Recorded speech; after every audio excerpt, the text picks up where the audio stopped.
Instead of Torah, I use the word blueprint. Instead of mitzvahs, I use the word connections.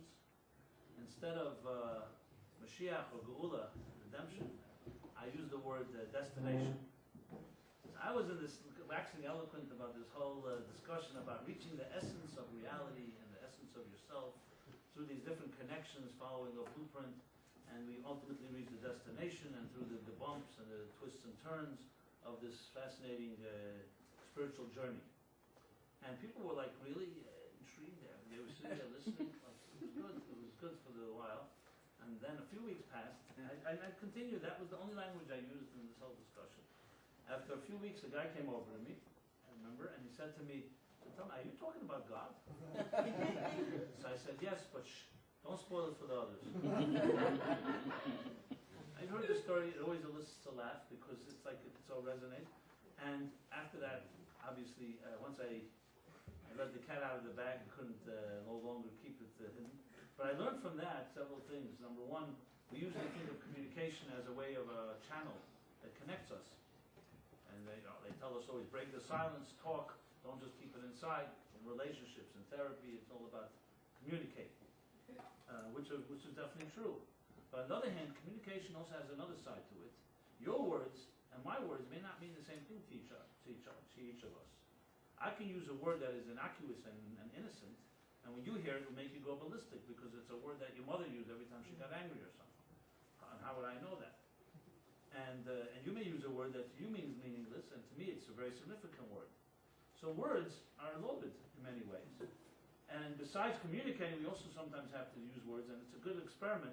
If you're having issues with communication in your relationships, try using different words. It doesn't necessarily even mean different content. Sometimes the words you use become so grating and irritating to the other person, they can't even hear you anymore, because you use it too often.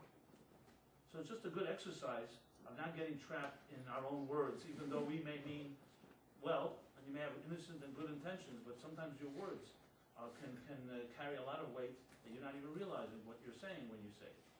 And when it comes to words like God, and Judaism, and religion, Orthodox, conservative, oh man, these are as loaded as it gets, because everybody has an opinion, everyone has viewpoint on all of this, and you just have to open up a New York Times and how they describe the so-called ultra-Orthodox sect.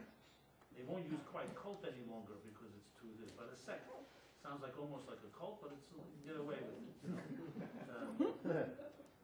Being called part of a sect. Would you like to be called part of a sect? But that's a way of I remember when the New York Times did a story on our coming and beginning our activity, Meaningful Life Center in this building.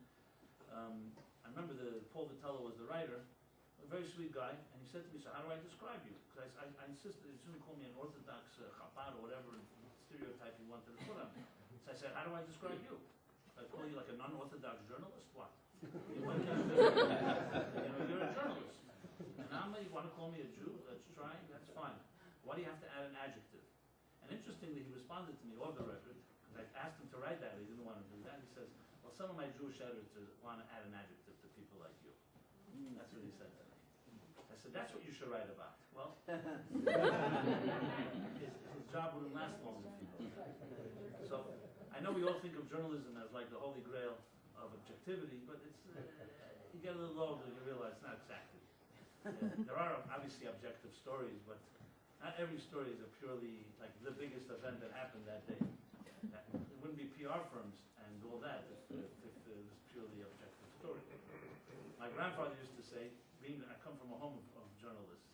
My father was a journalist.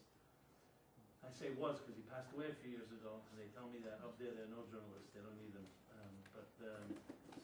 So when he was a journalist, I remember my grandfather, who came from the old home, he used to always make fun of my father. He used to always tell me as well. He said, "Everything in newspapers is a lie. Everything." I said, "Zayn, come on, what are you talking about? You know, you're like, come here. In the Soviet Union, it was like that. This is America, free America. We've got a free press." You know, and I was like the young guy telling him about the free. She said, "Everything is a lie, even the date. We printed it last night." As I got a little older, I can't say I would say everything, but I understood where he was coming from, and taking everything with a grain of salt. So words, images are things that we are trapped by. All of us stereotype, including myself, because it's a convenient way to organize your life. And they put things on shelves. You see something, you organize it. That per se is not necessarily destructive or negative, but when you're trapped in stereotypes, and then you decide, oh, you're this, and I'm that, and this one's that, without even getting to know the person, then it purely is basically not just shallow and superficial, it's just false. None of us would like to be judged purely by what we look like that day, or by the car that we carry, or who you work for. No, as the dignity of a human being is such that we'd like to know that we are a personality. There's someone behind the surface, beneath the surface. When you get to know somebody, you start talking to them, you see there's a whole life.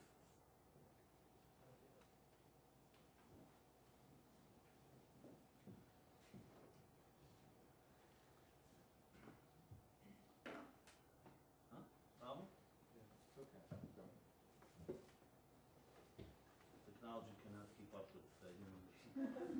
That's okay.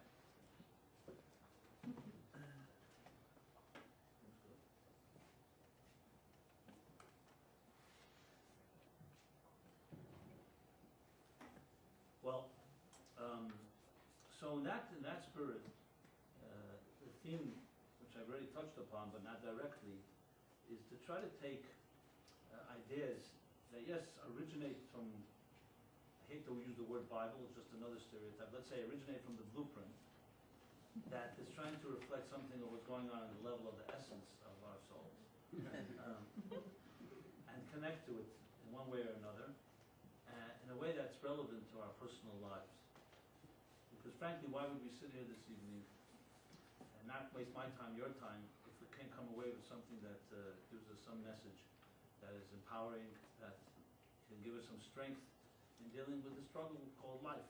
And each of us have our challenges and have our issues, and we leave here this evening, everyone goes back to their so-called lonely place in this world, existential loneliness, and I believe that our coming together here can be used in a way where we can go away not just with empowering message, but also tools, I guess, life skills that can help us understand ourselves perhaps in a more profound way, and above all, to live by that type of understanding. So with that in mind, being that we're now in the second book of the Torah, of this blueprint, called the book of Exodus, or book of Shemot, Shemos in Hebrew. So we have here beginning of the most famous story of all in the Bible, which is the story of both the exile and the exodus from Egypt. So here begins, the Bible begins this week's chapter, that after Joseph and his brothers and Jacob all passed away, a new king arose, a new Pharaoh arose in Egypt, who did not recognize, or chose not to recognize, all the blessings that the Jews brought to this country. And instead, develops a conspiracy and a plot to enslave the Jewish people. And with this begins the difficult 210 years of suffering and bondage and oppression that the Jews would endure. 210 years, and then finally in a few chapters from now we will read about their exodus, the famous exodus, and ultimately their continuing journey towards Sinai, and then finally to the Promised Land, which is the rest of the story of the Bible. But within the chapter itself, there are many different themes, and I've discussed different ones, several of them over the years. I felt I should discuss perhaps tonight one particular character that emerges, and this will be the greatest man of the Bible, and also the greatest man of history, really, Moses himself, the great Moses, who would become the prophet, not just for Jews, but for Christians and Muslims. And in general, Moses is considered to be perhaps the man who's changed more in history than any other human being. Whether one is a believer or non-believer, no one can doubt Moses' message or Moses' effect on history. So it's fascinating to see how the Bible documents the birth of this man and his humble beginnings. And it's quite actually, it's even bizarre, his early formative years. So the story, and just begin with a technical story, and above all, I'm going to ask the main question, which is the relevance of ourselves. But we'll get to that in a moment. The technical story goes that Pharaoh hears from his stargazers. There's a astrologers, the future. They tell him that there will be a man among Israel will arise who will redeem this people from your power, and he will free them from this bondage. So Pharaoh, in his brilliance, decides, he says, if that's the case, I will decree that all male Jewish children born should be killed, should be thrown into the river Nile. One of the Bible documents. And he thought, that way, he'll kill all the boys, so this great leader will never rise. Now, what do you do with the stargazer's prediction? I don't know, but that's what he thought he can do. So he did it, and as a result, who knows how many, but all these male children born, thousands and thousands must have been killed. But the Jewish women found ingenious ways to spare some of their children. And Yocheved, who's the mother of Moses, the Bible continues and says she took her newborn child. Just to read from the Bible, it says when they gave birth to a child and they saw he was good. As Rashi explains, they saw a light emanated. When Moses was born, the first thing that was recognizable, it was a great light that came with this child, an aura. And they hid the child for 3 months until the point they could not hide the child any longer. So she took the child and she built a small little basket and coated it with tar, with waterproof material, and put the basket at the edge of the river Nile. And every day she would send her daughter, Miriam, who was Moses' older sister, to watch the child from a distance and make sure that the child is being taken care of. And that's where she left the child. The Torah continues that Pharaoh's daughter one day goes bathing in the river, and she hears the cry of a child. She reaches out and sees there's a child in a basket. So she brings the child back home, brings up the child in Pharaoh's home. So this great Moses, who would one day be the enemy. Adversary. Of Pharaoh, grows up in Pharaoh's home. This is interactive Judaism. So maybe you should do the whole class this way. That's okay. Every second word. Look, there's some of the side benefits of coming here is also we learn new words, and sometimes I coin some new English words as well. So he grows up in this home. Torah continues the details. I'm not going to go through all the details. There's many to read, but I'm just pointing out some of the highlights. As the boy grows older, he starts going outside and wandering outside and sees the oppression of his own people. Yes, he found out that he came not from Pharaoh's home, whether he sensed it or whether he was told. And one day it says that he sees an Egyptian torturing and hitting one of the Jewish slaves. He looked around, the Torah says, he looked here and there, back and forth, saw there was no one watching, and he went and he killed and he protected the Jew and ended up killing the Egyptian and buried him in the sand. There were some witnesses that saw that, actually Jewish witnesses, and they informed on him. So at that point he had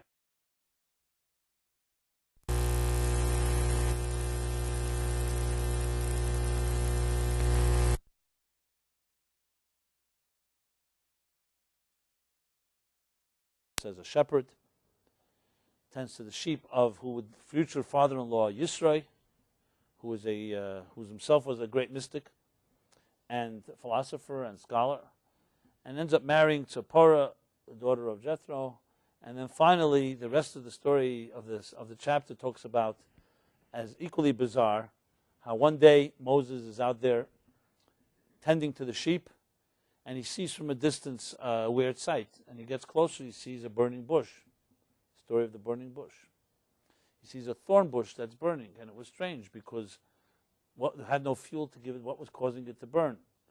The way the Torah puts it, he saw a bush that was burning and would not go out, even though it had nothing that was really burning. There was no leaf, there were no wood even left. And that's where he encounters for the first time a divine revelation. And God communicates to him that I want you to go back to Egypt and be my messenger to redeem, let my people go. That line is taken from this chapter. Let my people go, but there's a second half of the sentence that's usually not cited, so they shall serve me. That's not as popular for a bumper sticker. So we have let my people go, and Moses, you'd think, would be honored with such a mission. You know, he clearly showed his loyalty when he protected the Jew. It was not like he was a fearless man. Yet, interestingly and bizarrely, Moses refuses. And he has this long argument and dialogue with God that's documented in detail, how he just simply does not want to accept this mission. And you find every excuse in the book. I'm not capable, send my brother. Then finally he invokes his own, he had a speech liability. So he says to God, I am a man of no words, I cannot speak. And then God says to him the memorable lines, who then gives a man a mouth to speak if it's not I? Do you think it's the lips, the tongue, the oratory skills? I give man a mouth to speak, and I'm asking you to be my messenger.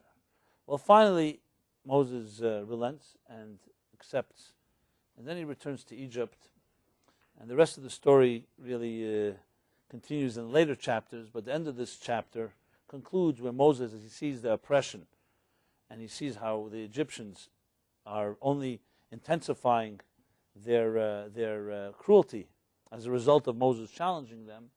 So the final last sentence in this verse, in this chapter, is that Moses turns to God and says, "Lama hiraisil amazeh, why do you do cruelty to these people?" He accuses God.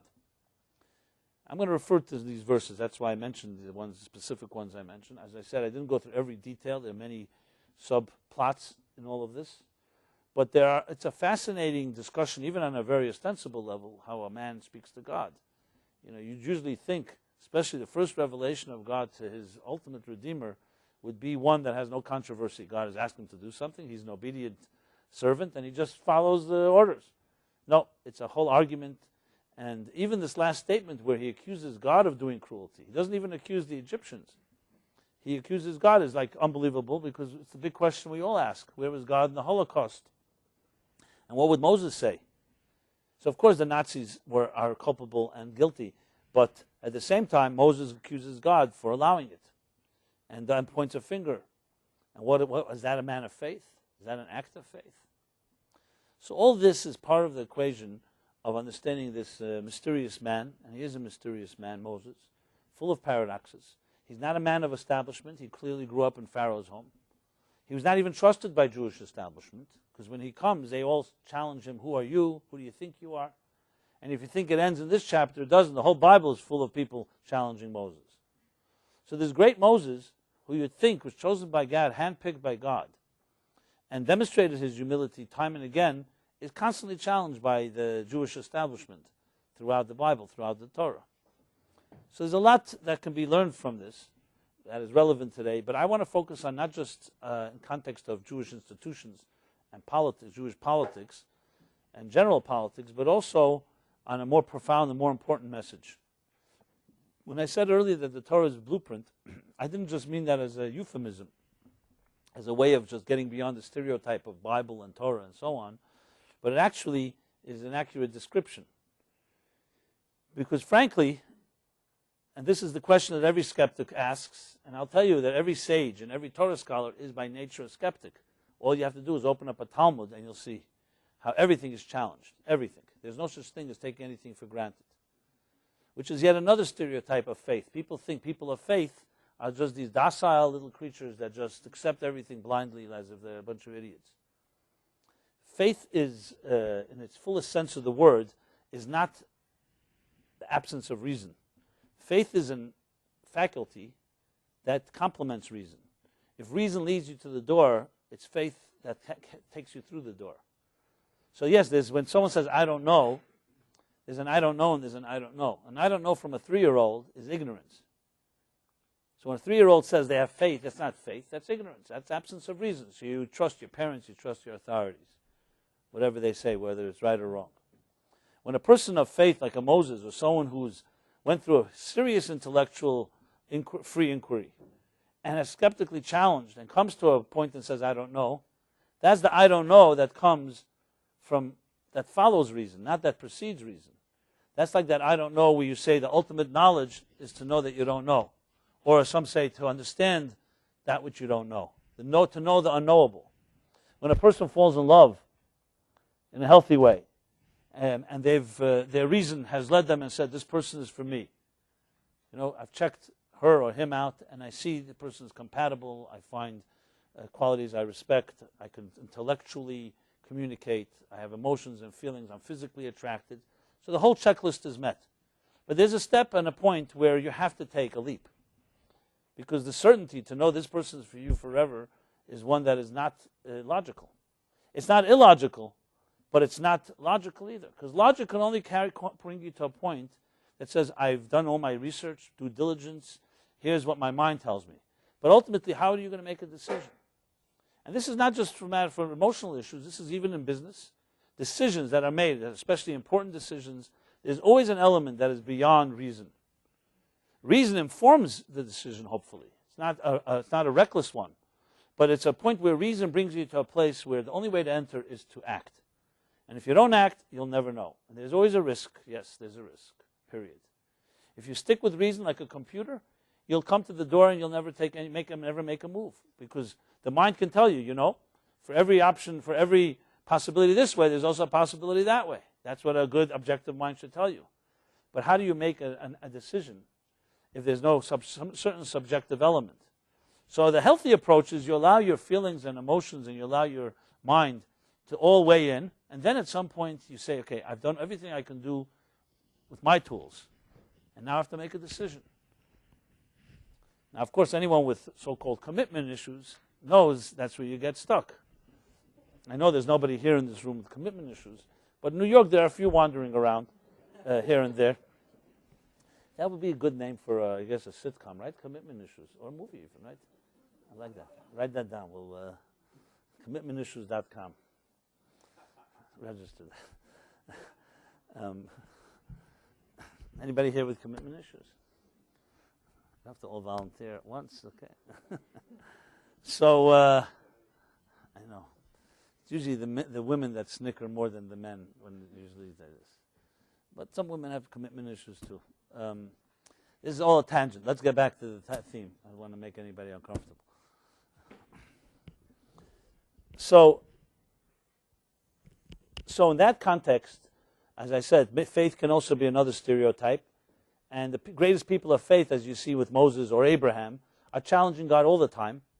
Because for them, to reconcile that a good God allows evil things to happen is a major dilemma. A personal one, a philosophical one. I remember I was once on a radio show, and the interviewer thought he was being, I guess, cute. And he said to me, so tell me, do you ever have a crisis of faith, Rabbi? It was being a little cynical. So I said to him, yeah, every second of my life. She said, really? I said, what do you think faith is? What do you think faith is? Do you think faith is easier than the choice of a faithless? To choose faith is an easier route or a harder route than being a person of no faith? He says, for sure it's easier. It's a crutch.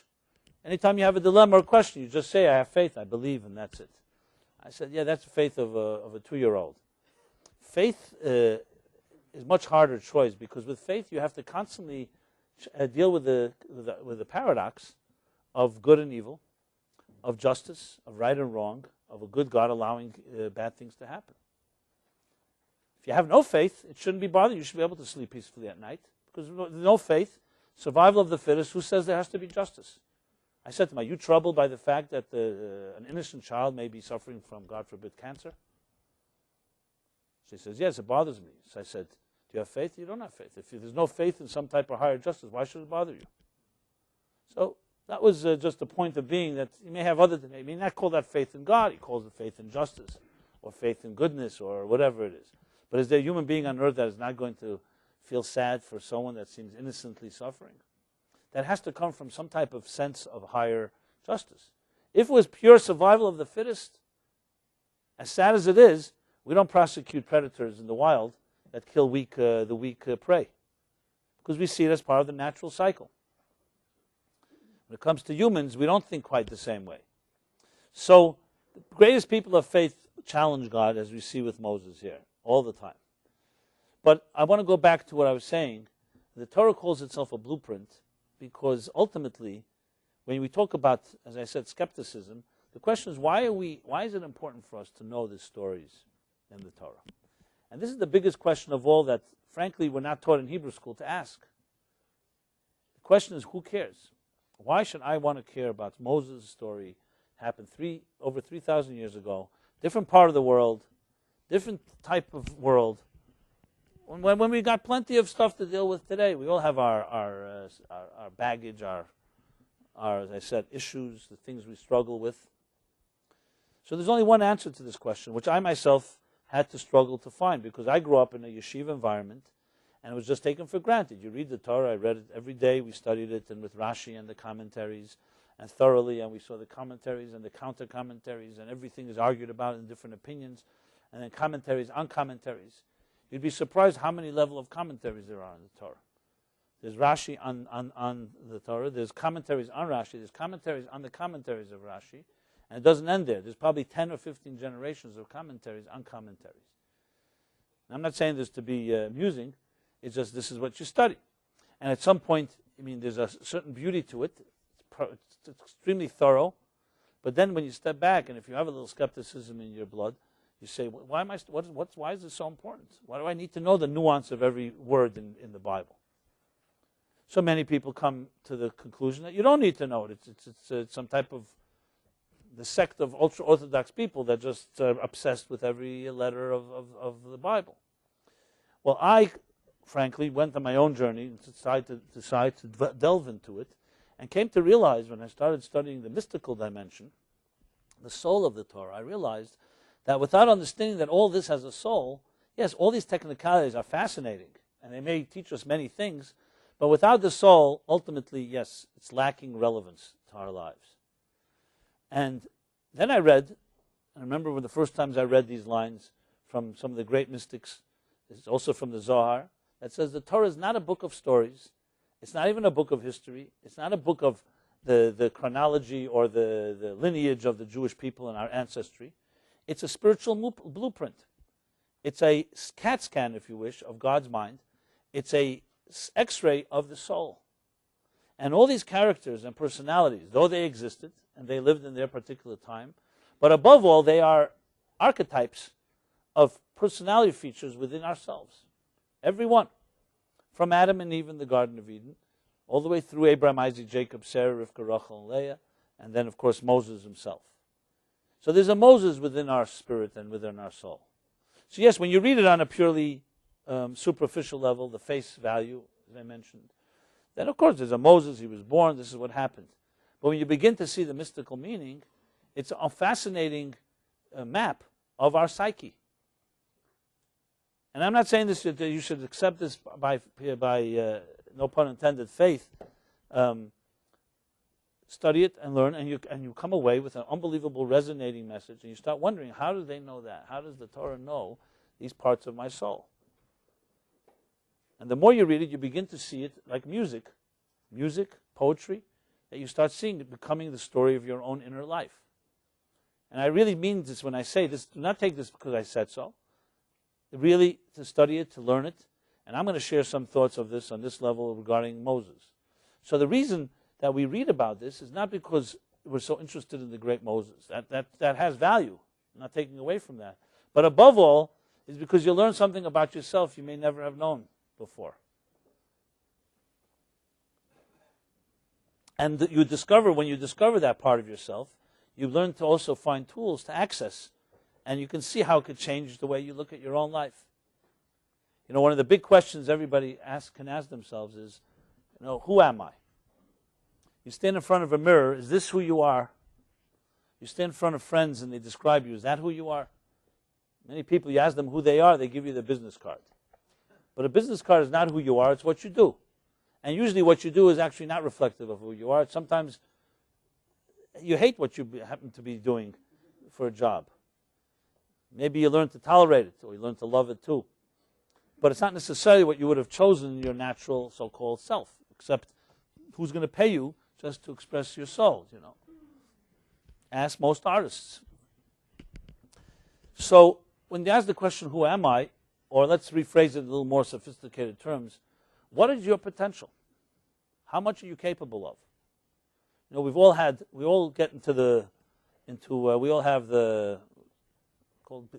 hit the blues, where you have a bad mood, where you don't feel so great about yourself, you may be depressed and not feel very confident, or your self-esteem has been weak. So obviously in times like that, we definitely don't feel the strength to access what we're capable of. But let's say even moments when we have confidence, how much are we really capable of? I don't think any intelligent human being can answer that question, because no one has ever traveled to and plumbed the deepest recesses of your soul, of your inner faculties, to be able to tell you. We all know we don't like pressure. But on the other hand, when you're pressured, deeper resources are always accessed. As the Talmud puts it, that an olive does not produce oil until you press it.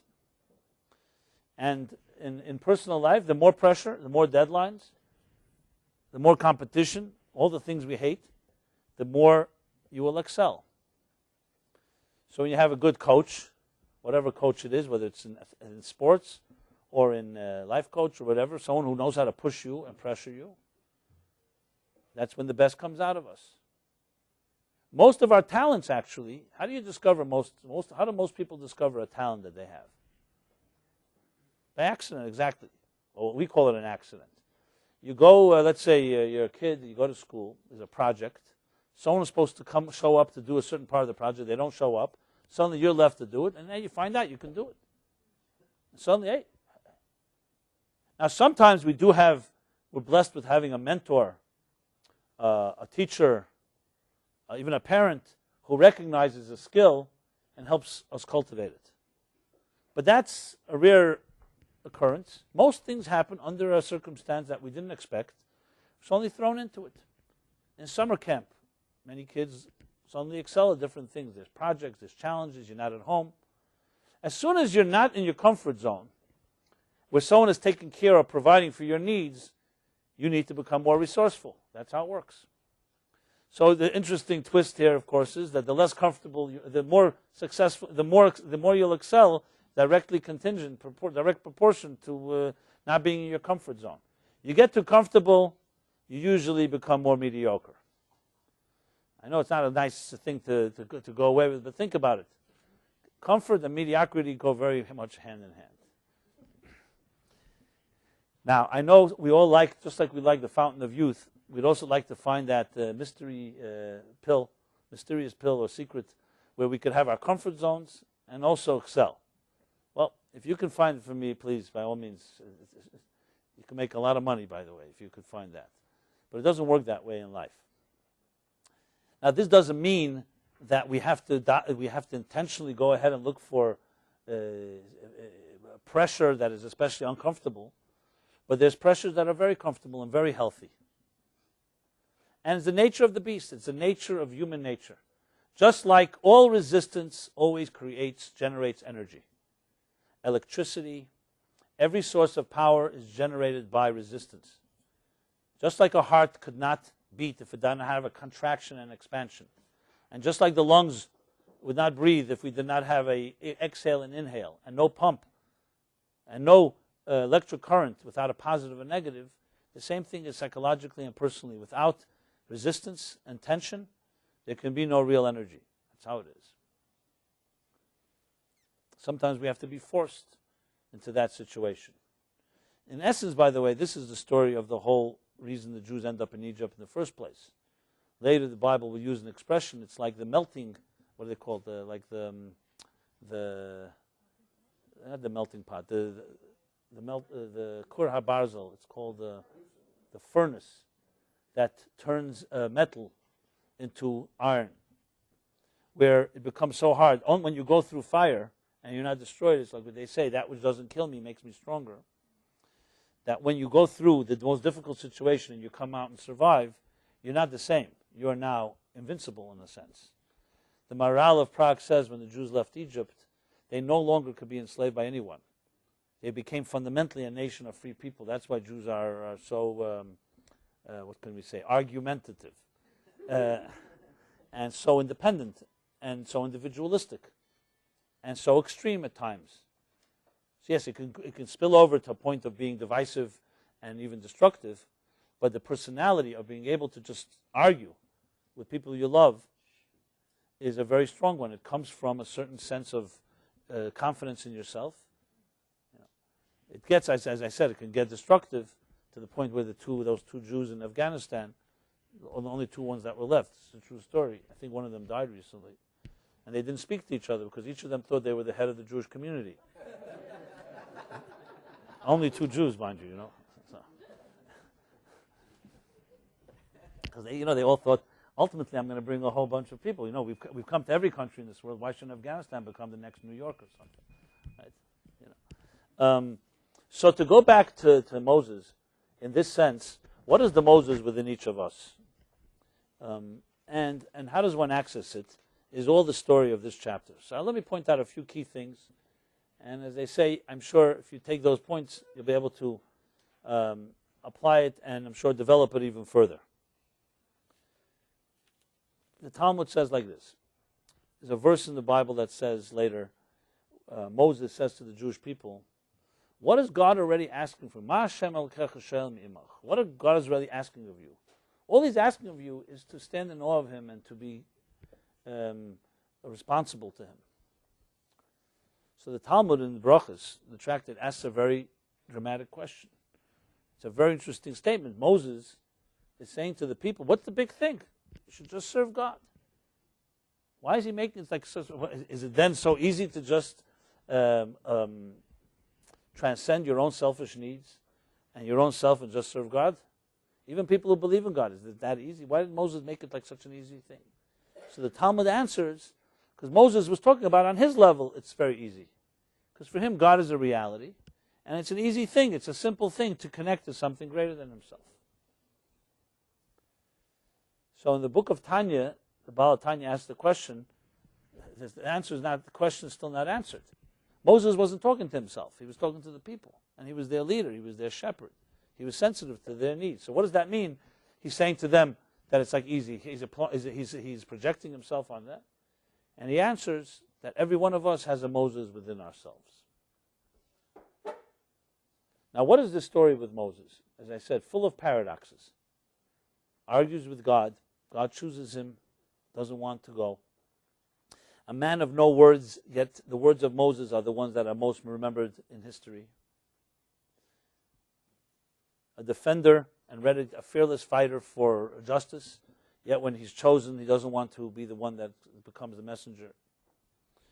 And then later, the Torah describes Moses as the humblest man that ever walked on this earth, which is interesting as well. You wouldn't think usually a leader as being the humblest. You'd think as being maybe the most powerful, the most fearless, as I said. But the humblest, humility often is perceived as weakness, and Moses was hardly weak.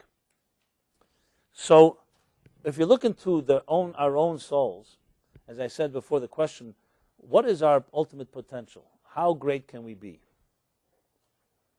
Usually you don't know unless you're under pressure. Under pressure, as I said, that's when you bring out the worst in people and the best in people. There's an expression, bekise, bekaise, bekoise. You want to recognize a person, you have to look at how they are around money, how they are when they're angry, and how they are when they take a drink. I mean an alcoholic drink. So in Hebrew, bekise, bekaise, bekoise are three words that sound alike, but they're those three things. When you want to see a person, you have to see them in their natural habitat, not when they're in the best behavior in public, or when they're putting it on. So, at those times like that, as I said, sometimes the best of us comes out, sometimes the worst. But we're focusing here on the best that a person can be. And the best a person can be in the Kabbalist language is Moses is the epitome of how great a human being can become. He's definitely a man of flesh and blood, so we're not attributing to him necessarily any type of divine personality. The Torah does not believe in that. We're all human beings born to flesh and blood. Yet, a human being of flesh and blood, through certain efforts, certain disciplines can reach heights that are beyond anything imaginable. So when you read about Moses, you're really reading about yourself and what you're capable of becoming. Does it mean you'll be a full-blown Moses ready to go up on Sinai and speak to God? And to that extent, that maybe was one man in history. But that there's a dimension inside of you that's capable of that, absolutely. And that's where the mystics come in and say that we have different dimensions of the soul. And there's one dimension that's a very Moses-like dimension. So what did Moses actually achieve? And which really means, what can we achieve, each of us? And the answer is, it all depends on how much you get in the way. And here's the big paradox that Moses was aware of. When Moses told God, I don't want to be your messenger, he wasn't trying to be cute or chutzpahdik. He knew he was speaking to God. It wasn't like he was skeptical. Moses was saying, I am not worthy of being your messenger, basically.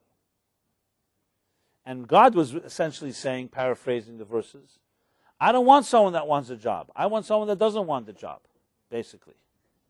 That's why I'm choosing you. So this wasn't just a show Moses was playing hard to get. It was a true, powerful interaction between a person and his destiny. Now, as I mentioned before, even the word God, we always anthropomorphize. We always apply anthropomorphic principles. We think of God in the burning bush speaking to Moses like we do a cartoon or some type of movie of it. You have to understand, in this context, God think of it as the essence of Moses' being, or the essence of all of existence. And Moses was having an interaction and saying, I am not the person, I'm not capable, I'm not worthy of doing this. So this was Moses' basically response. And God said, as I said, I don't want the person that wants it. Which is an expression in the Talmud, or I don't know if it's in the Talmud, in the Medrash, it says, Kol habarech min hakovid. Anyone that anyone that runs toward honor, that pursues honor, honor will elude them. And anyone that runs away from honor, honor will pursue them. We're talking about real honor, true honor. Now, running away from it doesn't mean you're running away and looking over your shoulder if it's running after you. So why is this the case? Because you'll see that people who are real human beings, real people, do not, when they experience something real, they don't experience it as if they're feeling it. They talk about being in the zone, right? When you're in the zone, like when you're really concentrating on something and you're completely there, you don't even feel your presence there. That's why, for example, when you're very immersed in a project and really completely in it, hours can pass and you won't even feel you're hungry, and suddenly you realize, I'm hungry. I haven't slept a few hours. What happened there? What happened is that you stop being self-conscious. So to use the words of the psycho-mystical language, consciousness, to be conscious of an experience. In other words, where there's a verb and there's a noun, where there's a subject and an object, is already an experience that's not a complete one. The most real experience is when you're in it, you don't feel anything except the experience itself. So, for instance, you'll say a person knows something, and then there's a person who becomes one with the knowledge. Think of it this way. Your hand can get wet, but can water get wet? So there's a state of being where we all have experienced it, probably usually moments that we don't really prepare for. It can be a moment of deep, passionate love. It can be a moment where you're completely consumed with a song. It can be a moment where you are immersed in something that you're totally there, where you don't feel yourself. You're not an outsider saying, "Oh, I'm experiencing this." As soon as you say, "I'm experiencing it," you're out of it. There's the you, the subject, and there's the object. It's where they fuse as one, where the experience is not a verb but a noun, basically. Now, this is commonly experienced. Mystics talk about it in every discipline. But it exists in every type of experience where you get so involved in something, where two people become so connected, where they don't feel a separation between the two of them. Moses was the epitome of that because he had captured the idea of what's called, I mentioned before, humility. The real word for it is bittul, the ability to transcend your own personality, ability to suspend yourself in face of something beyond yourself. It's something that is very unpopular today because we see it as almost weakness. When people, for example, yield to another person, it's seen as you're weak and the other person is dominating you. And we have learned in this life of ours that is so dangerous, and we've been hurt so often, that we have to protect ourselves. I find people I meet, people I counsel all the time, people are protecting themselves all the time. Now, I'm not suggesting we shouldn't protect ourselves from predators, from people who are manipulative and taking advantage, especially if you've been hurt. But if you're spending most of your energy protecting yourself, you will have no energy left to being yourself, because you're basically at war. Not physically necessarily at war, but you constantly have layers and layers of armor. Do you know how many layers of defenses every one of us carries? You can't even imagine how many, because in a dysfunctional world that we live in, growing up in homes where we weren't always safe, we start developing these layers, and to the point where at some point you don't even know distinguish between you and your layers. And then when you finally meet someone that you potentially can love, or someone you want to trust, these layers are your enemies. Those layers that are supposed to protect you become your undoing, because you become so accustomed to them. I'm not saying this to be critical, because I fully understand, especially a child who's grown up, as I said, in an insecure, unsafe environment. That's what you do. You build up those layers. Porcupines, with the sharpest of needles, have the most delicate and tender skin of all creatures on this earth. So in a way you could say the more sensitive a human being, the more layers they will have to cover themselves with. And then the sad part becomes where you don't know how to distinguish and you don't know how to stop it, because you become so defensive. And of course it's not so easy just to acknowledge I'm a defensive person. Who's going to go around saying that? We turn it into like a whole source of pride. I'm not defensive, I'm just, I'm a strong person. And it's not an easy thing to acknowledge, our fears, our vulnerabilities. But there's an expression, I use it in my book, Torah Meaningful Life, which I always find to be very powerful. Ultimate love is the celebration of what? Of your vulnerability. When you can learn to celebrate being vulnerable. Celebrate, not just allowing yourself to be vulnerable, but celebrating your vulnerability. That's the strongest human being. Moses was a man like that. You see, because though he grew up in Pharaoh's home, and I'm sure he had his defense mechanisms as well, but he found himself. And once you find yourself and you're secure with yourself, you know when to let down your guard and when not to let down your guard. Again, I'm not suggesting all of us can suddenly reach that place, but to even talk about it in this fashion is, I think, very, very empowering. And that's where ultimately the Moses in each of us can help us reach great heights.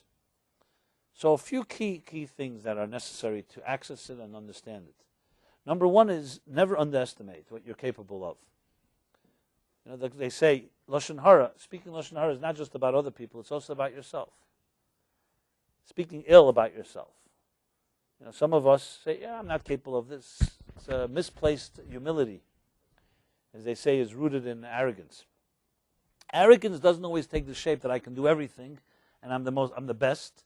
Arrogance can also take the shape of being someone you say, I'm a nobody. And who are you to say you're a nobody? Like that joke, right? It's an arrogant statement where a person says, I'm worthless, I'm not capable, it's hopeless. Statements like that come from the same arrogant place as someone says, I can do anything. It's you're determining your destiny. So the first thing that we're asked, and that's essentially what Moses within our souls asks, don't underestimate yourself. Don't think that you're not capable of certain things, because it could be a good cop-out and a safe space to go. Obviously, this should not be confused with a type of all power that I can do anything. That's not what we're talking about. It's like one of the great Rebbes said, the key is to know how small you are and how great you can become. Both sides. There's some people who have the illusions of grandeur, and they can talk about how great they can become, and they don't know where they are, how small they are. And then there are people who know very well how small they are, and they don't realize how great they can become. So the first thing is to know that we can reach heights far beyond you'll ever imagine, and find people that believe in you, because those are the people that will help motivate you to get there. You hang around people who don't believe in you, or always tend to put you down, which often is a way of also justifying their own mediocrity. Mediocrity loves other mediocrity, because as soon as someone else excels, it exposes you as someone, hey, what's with you? So there are people who unconsciously or consciously are very good at, let's call it this way, pouring cold water on any of your great ideas. I'm sure you can find in your address book people like that. As I always suggest, maybe as the new year began, a good resolution is to, I don't know, I can't say to delete them from your database, but at least maybe add a few others that will give you strength. So hanging around people who believe in you in a real way is a critical component in this. So that's number one, to know what one is capable of. At the same time, this ultra humility is not weakness. In the Torah, there are two words for, one's called anov, and one is called shafel. Okay, I'll explain what they mean. Anov means a humble person. A shafel means a person with a low self-esteem. You understand the difference between the two? It's a very simple difference. They look alike sometimes, because there may be both people who will be withhold or will yield, but one is from ultra strength and one is from ultra weakness. The humble person, as it's talked about Moses, is not someone who's not aware of their strengths. As it says about Moses, he was quite aware of who he was and his abilities, but he always says to himself, these are not my abilities, I was blessed with them from above. And the second thing he says is that if someone else was blessed with them, they would accomplish more than I would have. Whereas the person of low self-esteem doesn't feel they have any virtues altogether. As I said, they're completely self-convinced of who they are. They decide their own destinies. A person like that has no sense of self. Whereas the humble person has a great sense of self, but he doesn't think his self is self-made. He realizes it's a self coming from a greater place, and that's what gives him so much power and strength and confidence. So Moses standing here before God, and God is choosing him. How does he choose him? From a burning bush. Why was it a burning bush? All the commentaries ask the question. Why didn't God appear to Moses in a beautiful a rose patch or something like that? Or an apple orchard? I mean, why in a thorn bush? So they explain, one of the explanations is because God anticipated Moses' big philosophical question. Had God appeared in beauty, Moses would have said, that's very nice, you're a God in beauty. But I'm dealing here with a nation that's oppressed. Are you also a God that knows how to appear in darkness? Or you're only around when things are nice? So God, anticipating that, said, I will appear in the lowliest of all branches, a thorn bush that bears no fruit, that is a symbol of death.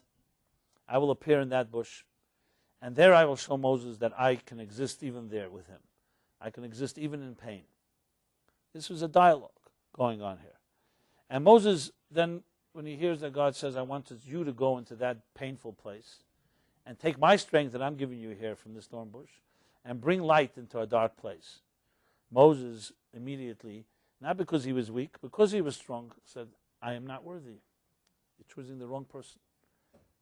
And this was a true, sincere response. Not Moses understood that it was necessary. He understood it was necessary to be done, but he really sincerely felt it was not him. He's not the guy. And God says, no, you are the person because you know that you're not the person. That's who I want. I want a messenger of mine, not a messenger of yourself. I want someone who's an extension of my strength, not someone who's an extension of their own strength. Which is really the secret of all eternity. What is the secret of eternity? When you're dedicated to something that you believe in, as great as it is, it's only be as strong as what you believe in. It's only as strong as you, in other words. When you're dedicated to a cause that's greater than yourself, then you become an extension of that greatness. Which is why when we do things in life, we commit to certain values, some noble ventures that are not driven by your self-interest. And they're not beginning and end only for personal gain. Those are the only things that will live on forever. Anything driven purely for personal gain will only go as far as you're around or as far as your heirs are around. I mean, documentation is a statistics show the greatest wealth generated in this world within a generation or two or three will either be completely squandered or the family will never speak to each other. Very rare exceptions to that, except for those people who dedicated their monies to higher causes and didn't allow it to become a force of power in their homes and families. It's a rule. Now we all say, well, we wish we were tested that way. I understand, we all wish we were tested that way. But after everything is said and done, it's still the rule. It doesn't change. It's never changed. Why is that? Because money is a curse? No. Judaism and Torah doesn't see money as a curse. It sees money like anything, like a neutral force, like fire. Is fire a curse or a blessing? Depends how you use it. If it's controlled, if it's directed and channeled, without fire, we wouldn't have life on this earth. We wouldn't have warmth. If it's uncontrolled, untamed, it destroys everything in its path. Same thing as with anything in power is like that. Whether it's money, power, technology, atomic energy, nuclear energy, everything is that way. The more powerful, the more two directions it can go. Judaism sees sexuality the same way. Sexuality is probably the most powerful force in human nature. Is it good or bad? So there are belief systems that think it's the original sin, it's a necessary evil. Celibacy is the ultimate spiritual place. Judaism categorically rejects all of that. Sexuality is seen in Judaism as ultimate divinity. The ultimate way to connect to God is through sexuality. However, it's a force just like a force of fire. If directed, channeled properly, sanctified, it can create the greatest things in life. Unsanctified, it can create the greatest ugliness in life and be the most obsessive, consuming force that destroys us. Everything of power goes in those two directions. So it all comes down to how does one channel that power? And that's what Moses was struggling with. He understood quite well what he was capable of. But he knew this was a powerful situation here, and he understood very well. So here's the thing. Moses is a man of no words. The biggest question of all, God chooses a person who has a speech impediment. However you interpret it, it seems strange. Moses was going to be a communicator. Remember, there was no email then, and no typewriters, and no computers. So it was all word of mouth. So he chooses a man who has to communicate the word of God, the word of law, that for generations, for ages, would become etched in stone as our Bible, our Torah. Of all people you choose is a person who has difficulty speaking. It sounds very weird. It's not the weirdest thing God did, but it's one of the weird things. Okay? So if I were God, that's not what I would do, right? Thank God I'm not God. We're all not God. So this is coupled with another question which I shall share, and that is the question of Moses' name. I'm sure you know this. The name Moshe, or Moses, is not the name given to him by his Jewish parents at his bris, at his circumcision. They gave him a different name completely. They're actually different opinions. Most people don't even know the name that Moses was actually given, his Hebrew name. Where did the name Moses come from? Moshe, as the Torah tells us, that when Pharaoh's daughter drew him out of the water, she named him Moshe because min hamayim mishisihu. It's an Egyptian word, it's a Hebrew word, but to draw someone out of something is called Moshe. She drew him out of water. So the big question is this. What kind of sign of respect is this? It's one thing, she gave him that name, fine, it's his nickname.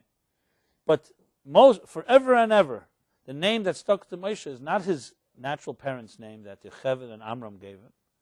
It's a name that a Pharaoh's daughter, as whoever she was, gave him this name, and this becomes the name that the only name we know him by, and we call him Moshe Rabbeinu, Torah's Moshe, Moshe, everything is Moshe. And for what? That she drew him out of water? What is the symbolism of that? So the mystics explain the following. That she captured the essence of who Moshe was, and that's why it became his name. Water and land are symbolic of the two experiences I mentioned before. One where you experience and feel something, and you're conscious of it, where there's a subject and an object. That's the world of land. It's called, in the Kabbalists call it the revealed worlds. Creatures on land are not connected to their source. They're not submerged in their source. Yes, we breathe, but we feel independent from the land on which we tread. The creatures in the sea, on the other hand, are constantly submerged in their source of life. So the Kabbalists call that the world of the hidden worlds, Alma Discassia. Or you can say one is like the world of speech, and one is the world of thought. When you speak, though the words are flowing out of your mouth, and in a way they're connected to your mouth, but once they leave your mouth, they enter into the ears of other people. It could be recorded, it could be written down. It's somewhat detached from you, like the creatures of land. When you think, on the other hand, so though you think ideas and you think of, and you may even formulate them in words and phrases, but they're completely submerged in the world of ideas. They're completely submerged in their source, which is your mind. So the way they put it, the Olam HaMachshava, the world of thought, is the world of water, and the world of speech is the world of land. Moses was a man, a soul that came from the world of water, a person of a different breed. Never really felt comfortable on this earth, and always felt he was from a different place, which is why he was not part of the establishment, anti-establishment, you can say. Grew up in Pharaoh's home. Everything about him was was exactly contrary that you would think a greatest leader of all the Jewish people, of all people, would have come from. You'd think he came through yeshiva system, or through the kollel system, or through other institutions. Well, today we know that wouldn't have been good if he did that. It wouldn't be Moses. But he came from none of that. He came from a different place, and he always appeared as a stranger. Later, his own family and other Jews always said he was always a stranger. He was always like a different type of person. Yet, he was a man from the world of water. And the Kabbalists explained there are rare souls, but there are few souls in every generation. And primarily one, which is the Moses of the generation, that comes from that other space. And thank God for that. Because they're like a bridge between the two worlds. Moses is a bridge between the world of the divine and the world of the mundane. You could say between heaven and earth. Partially heaven, partially earth. So he was a man of flesh and blood, as I mentioned. But he was of a spirit of another place. And that's why he was not able to speak clearly. That's what the Kabbalists say. Fascinating twist. Because words to him came with difficulty. For him it was a challenge to express it in words because he was so intensely involved on the level of the water level of thought that words were very difficult for him. So when he says to God, Lo ish dvarim anechi, I am not a man of words. And he uses different expressions. He says, I'm not a man of words. Aral sfasayim, I have a, how did you say aral sfasayim? A block, an impediment, speech impediment on my lips. He also uses the word aral sfasayim, he uses the word kvad peh, the kvad loshen. It's difficult for me to speak. All these expressions, as the Zohar puts it, means that his speech was trapped. Because a person, and we all have moments like that, when you have an intense feeling, you can't even find the words to express it. You tell someone, I don't have the words to thank you. I can't even say how much I love you. These are words we use, and sometimes they may be exaggerated, but sometimes you really mean it. Because words are simply inadequate to express the deepest feelings. So here you have another paradox. If you have to speak about something that's intimately connected to yourself, very deeply inside of you, your most vulnerable part, as I mentioned, you'll find very few words. If you have to talk about superficial things, let's take an example. What would be something superficial? The weather. The things we talk about in elevators, right? I was on an elevator the other day, and nobody said anything, so I said, so how's the weather? And someone said, oh, right, I meant it cynically, but so those of us going up to the 48th floor had something to talk about for a few minutes. Or sports, especially out of the season, you're talking about the trades for the next season, and the commentaries on the commentaries. There too is almost the same amount of level of commentaries. And trust me, I've been guilty of also listening to some of these shows, so don't get me wrong. I never called in, but I haven't stooped to that level. So there are many things we could talk about, and very easy. Words flow very much when you talk about superficial things. So ostensibly you think, okay, what's the reason for it? Because intimate things we're uncomfortable to talk about, whereas these things that who cares? We could talk all the time, all day.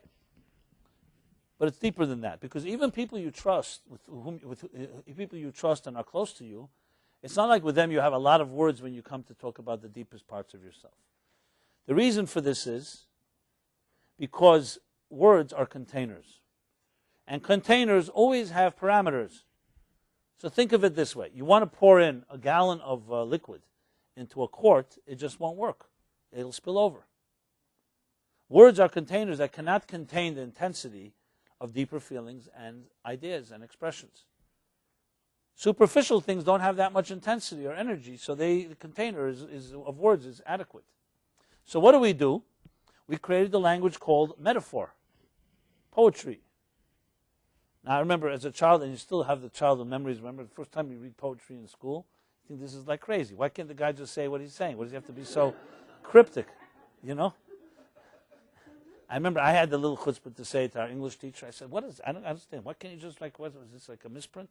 Why can't you just put the phrase, put this word first and that one last, and it'll be easier to understand?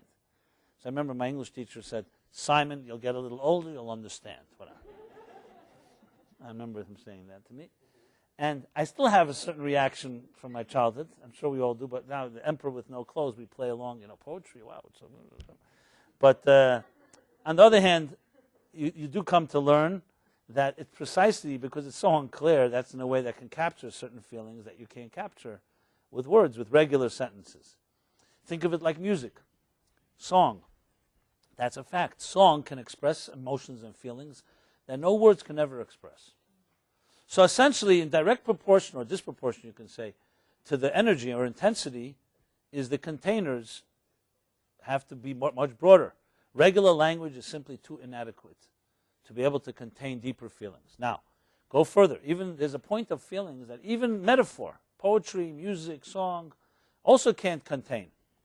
And those are the very powerful expressions we have, whether it's joy or pain. Jews have the word called oy vey. I mean, a real oy vey that comes from the depths of your kishkes. Volumes can't capture that because the intensity of whatever that oy vey is expressing simply will not be captured. Words are simply inadequate. So that one, oy vey. Or just a cry, or a shriek, or a sigh. You ever see a sigh of a person who went through difficult? That sigh is unbelievably powerful, more than anything they could say. And then there's a point of intensity, as the Zohar puts it, called kala de lo yishtama, a voice that has no sound altogether. It is so intense, even sound itself is too small of a container. Where you have, for instance, I don't want to use a negative example, but you find, for instance, people, the moment after a post-traumatic experience, the moment after there's a shock, they can't even cry. Because the shock is so overwhelming, nothing expresses itself.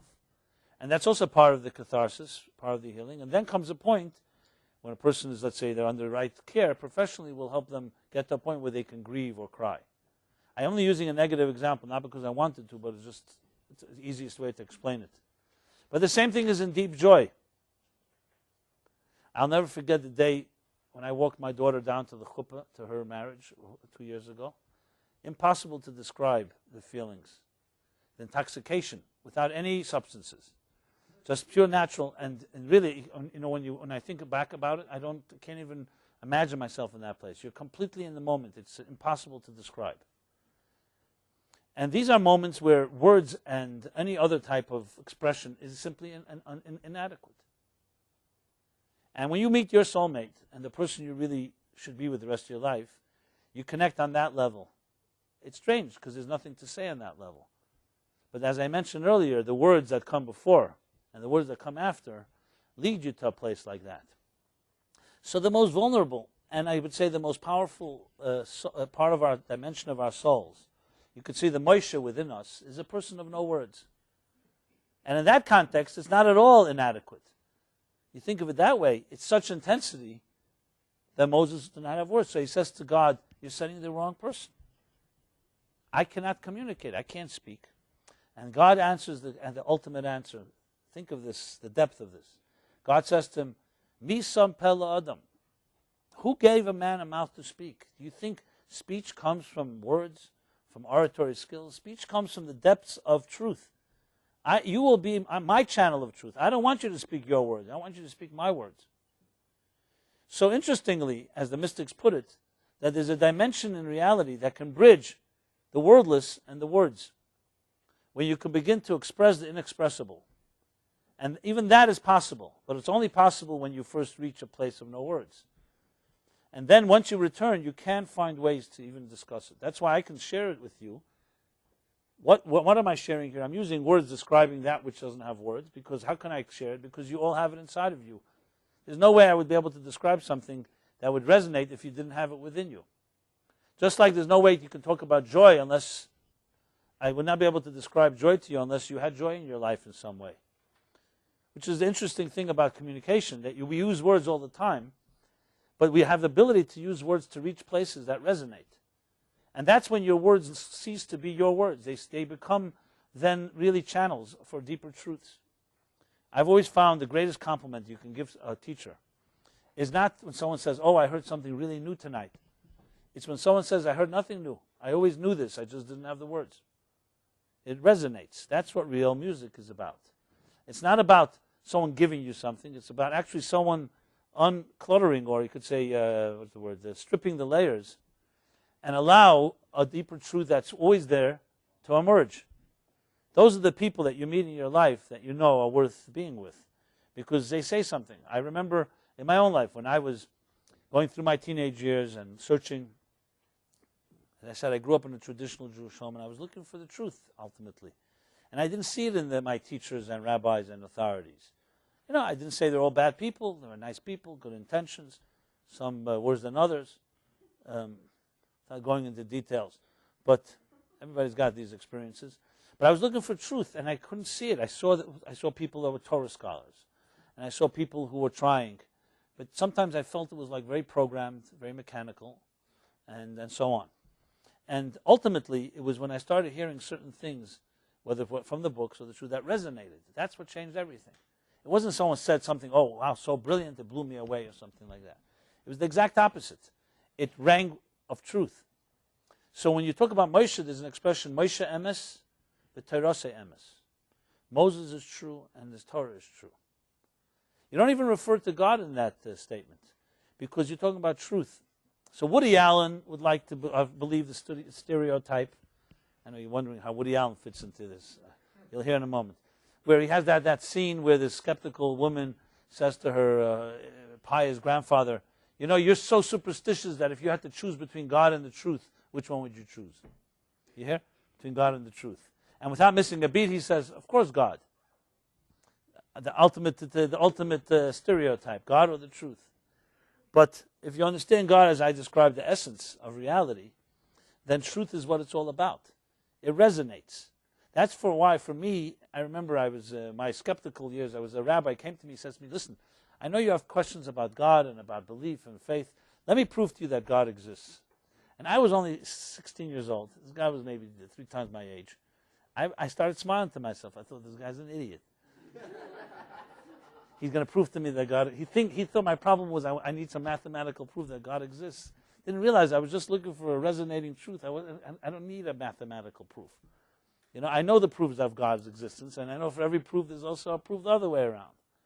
I didn't say this to him. It wasn't because I was so brilliant. It was just, to me, that was not the issue. I was looking for emes. And as a matter of fact, the more he tried to prove to me that God exists, the more to me it was like fake. It was like, what are you doing here? I'm not looking. To me, it was about experience. It's called experiential proof. Someone says to you, you know what? I remember I had a classmate. He told me music doesn't touch him. He's still weird till this day. I still don't get what that means. How could a guy music not touch him? So he says to me, but if you can prove to me that music touches me, I said to him, what do you want me to do? I'm going to hook you up to sensors, and I'll show you that your blood pressure goes up, or what? Your brain circuits, your neurons start, whatever they call it, start accelerating? I mean, what kind of proof exactly? And I remember then realizing that there's a thing called, if someone says to you, prove to me music touches my soul. Or prove to me that I love, that there's such a thing called love. Can you prove that love exists? I'd like to know mathematical proof for love. The answer is, it's called experiential proof. We know it because I feel it. It's true. You could say feelings are subjective. Is it pure scientific proof, objectively proven? But frankly, who really cares? If you hear a song and it lifts your spirits and transports you to time and place, it's much more real to you than if someone hooked you up to sensors and proved to you, oh wow, the music is doing these things to you. There's a thing called experiential proof. When it comes to real things in life, frankly, mathematical proofs are like with words. They're just not enough. And you think if someone proved to you that God exists and suddenly you're going to become this big goody-goody and do everything right, suddenly you don't have a, what we call a Yetzer Hara and self-interest, just because someone proved to you that God exists. You know, proof is in the mind. I'm not dismissing logic and sensible reasoning. It plays a role in our lives, but to overwrite it as if it's the all of everything, it's not true. I would say most of the biggest decisions we make in life have nothing to do with logic. Hopefully logic informs it a bit, which is also not necessarily the case. The biggest challenges in our lives, the biggest mistakes we make, and God knows we make a few in our lifetimes, and the biggest choices we make about love or about other things are not purely logic. And this is not a dismissal or some type of invalidation of the power of logic and reasoning. It's understanding. Logic reasoning is a tool, a powerful tool. It helps process. It can help discover objective realities instead of subjective ones. It can reflect.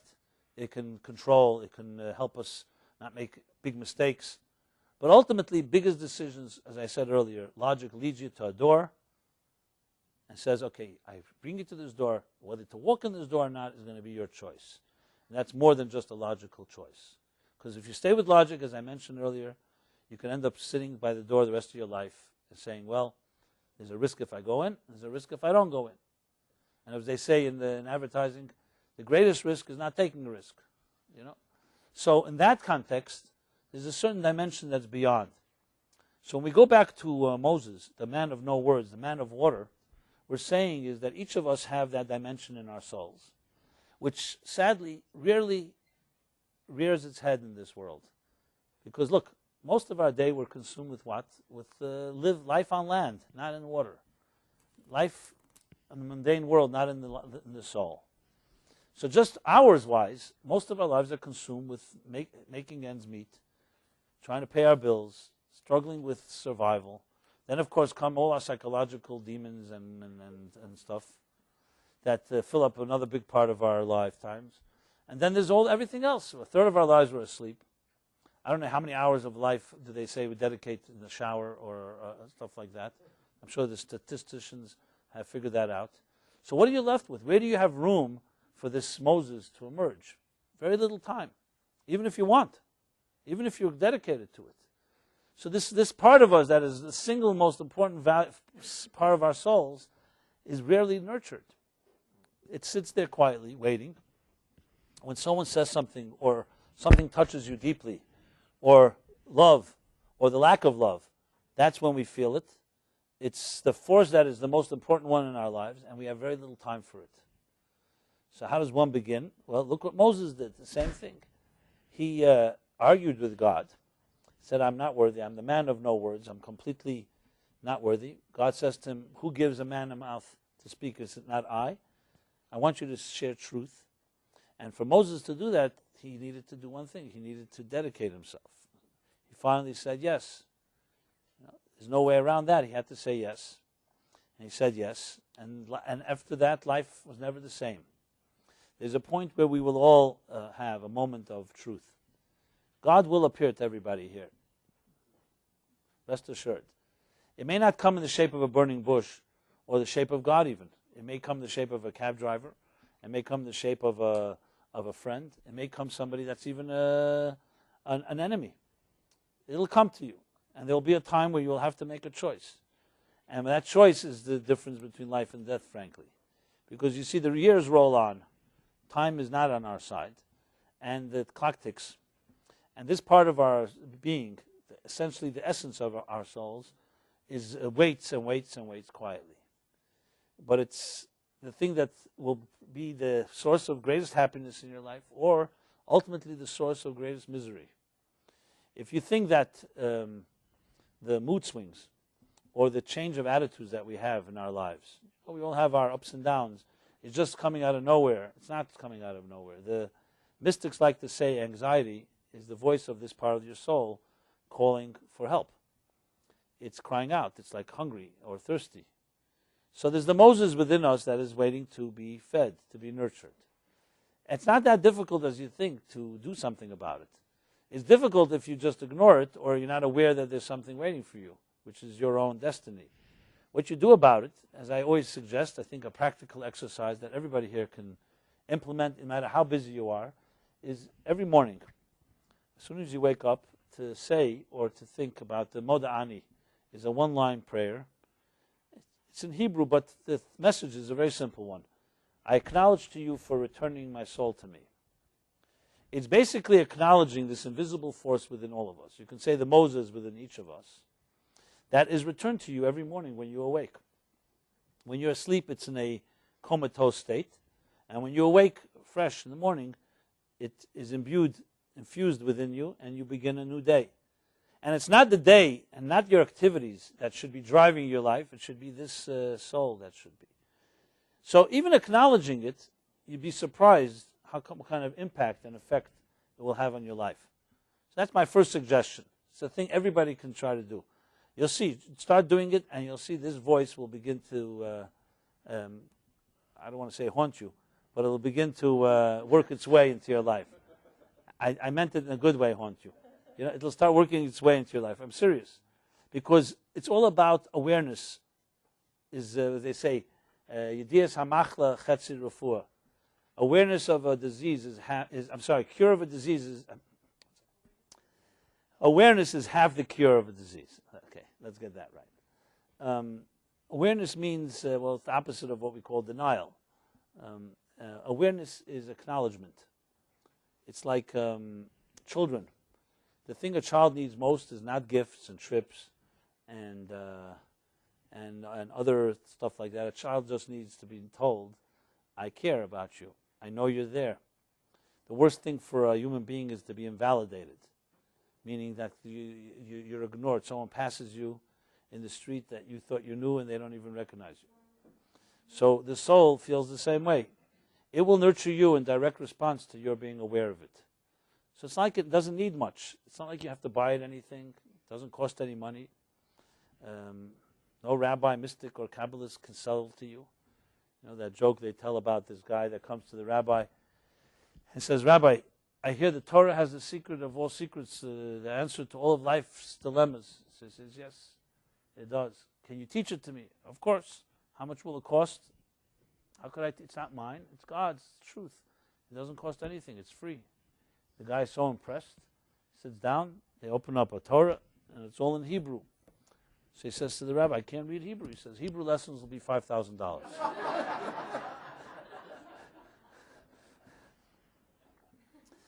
So that's not what we're talking about, okay?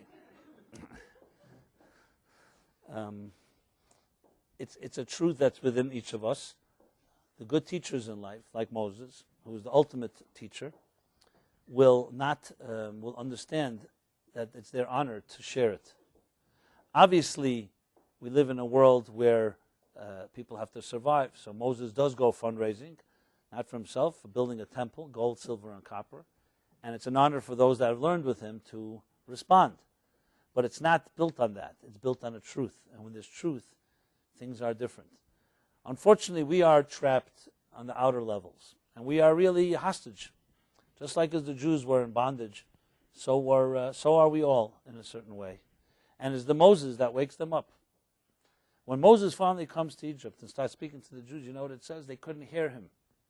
Because Ma'avei de Kasha and Meketzer Ruach, their breath was so short and their work was so hard, they couldn't even hear him speak. Literally. Because when you're so overwhelmed, you can't hear. I know a couple, today they're married happily with a few children. When they first met, and I remember them years ago, everyone suggested they're a perfect match for each other. And I remember meeting them, and it seemed so as well. Anyone asked them, said, no, he's not for me, she's not for me. They had like 1,000 reasons why they weren't for each other. Okay, well, God has his little ways of working. So now, as I said, they're loving and married. When I asked them, so what happened 7 years ago? They said, we were so busy with ourselves. He was starting a new job. she was moving. I mean, all kinds of things that they couldn't have time. You have no time. It's like you're so cluttered, and you can't even hear the music. Look, when there's a rush hour, and there's so much extracurricular sounds, noises, can you hear the gentle hum of your own soul? The koil dmamadako. So the Zohar says each of our souls emit its own particular song, its own melody. So how come we don't hear it? Because there's other stuff going on that drowns it out. It's a common occurrence. You can't hear subtlety in amidst the din of outer noise. So the challenge is, how do you lower the noise? How do you lower the what you call the turbulence, the static, and allow that subtle, gentle sound to emerge? You need to create space. One way is in the morning, as soon as you wake up, if you focus on that. Obviously, throughout the day, you can create such moments, by all means. The second suggestion before you go to sleep, it's another moment, a sacred moment, that you go to sleep with the same idea, but the opposite way. It says, truth, that I entrust to you my spirit. I entrusted you because you are the God of truth. So instead of falling asleep with the television on, or with your BlackBerry or iPhone in your hand, or with a newspaper on your nose, there's still newspapers, after all, to go to sleep before the last minutes to read something that's not of the activities of your day, something from another place, whether it's a poem, whether it's a song, whether it's something spiritual, it doesn't matter, something that is soulful, not material. These little moments that I'm describing here make a big difference. Because remember, sleep, whether you sleep 5 hours, 6 hours, 7 hours, 8 hours, 9 hours, whatever it is very also pure moments. But if you go into sleep with all the worries of your day, your sleep will be affected by it and overwhelmed by it. When you allow it to create a buffer, then your sleep can be also a source of spiritual rejuvenation. Gives you renewed hope. You wake up with a new confidence, with new possibilities. So these are just examples. I can give many more, and I do that through the different classes. But I think it comes down to, if it resonates, that Moses within you, you need to allow it equal time. I don't know about equal time. Let's give it a little time at least. And you'll see it will begin to speak back to you. And that's the Moses that redeemed the Jews from their constraints. Mitzrayim is constraints and limits, burdens. And it's the Moses in your soul that can be your lifesaver as well. That's what it comes down to be. And it's not something you need from elsewhere. Obviously, we each help each other. Friends, as I mentioned, mentors, teachers, people that can help spark, ignite that part of your soul. It's clearly a great asset. But ultimately, it's your domain. It's in your control. And it's your destiny. And when you have access to that, you become the best you can be. Because that opens up the channels to the inner resources of our souls that usually lie trapped amidst the clutter, as I mentioned, amidst the noise, amidst your burdens. We've got plenty of layers and layers. So to quote Michelangelo yet again, that I see the angel trapped in the marble, and I carved and set her free. So it's in there. Sometimes it's marble, sometimes it's concrete, sometimes it's worse than that. We won't go into every particular substance we could be trapped in, but we know there are many substances. And there's an angel trapped, and it requires a little carving. Like a gardener, you have to cut away the weeds, and the flower emerges. So I feel an honor sitting here with you, and hopefully we all can help each other carve, and above all, allow the angels free, the music free. I've been blessed to meet people like yourselves, and many people in this world that when you have confidence in them, that angel does emerge. Obviously, it's easier when you believe in it and when you access it. So it's a great gift to see people in that level, because we can also see, unfortunately, the ugly side of human beings. So we have a choice, and I think it's our job to initiate, not to wait. If you just wait till others act, then you'll be trapped by their decisions. When you initiate, as they say, there are people that make things happen, there are people who watch things happen, and there are people who ask what happened. So The objective here is to make things happen. So hopefully each of us can take some of the lessons from Moses, some of what I shared here this evening, to initiate. And you can do that starting tonight and tomorrow. Don't wait till somebody comes your way. It's work. We have our fears. I'm not dismissing and trying to in any way minimize the challenges. But you have to know you also have, for every fear, you have another resource that can counter it. And it's up to us to build that confidence and help each other in that direction. So I wish everybody the ability, the strength, the courage, and the support that I hope I could offer you and you can offer me to allow that music to play. I want to say a technical note. I want to dedicate this class to Tzipa Blima, the daughter of Bela Chana, who passed away last week, sister of an elderly woman, but a sister of a good friend of ours. And I want to also say that anyone interested in dedicating a class or sponsoring a class, please see me or Golda Malka right there in the back.